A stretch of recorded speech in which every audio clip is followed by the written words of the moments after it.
Hello everyone. Today we will see why using the electronic diagnosis in the marine environment is essential even for setting adjustments, such as tilt limitation that is useful for setting the engine travel when the boat is docking.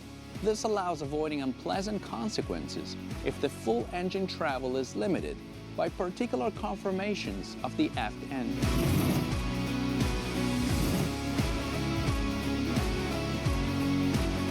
Using Texas diagnostic tools and IDC5 marine software, ever more simple and intuitive thanks to the interactive dashboards, guarantees by-the-book operations.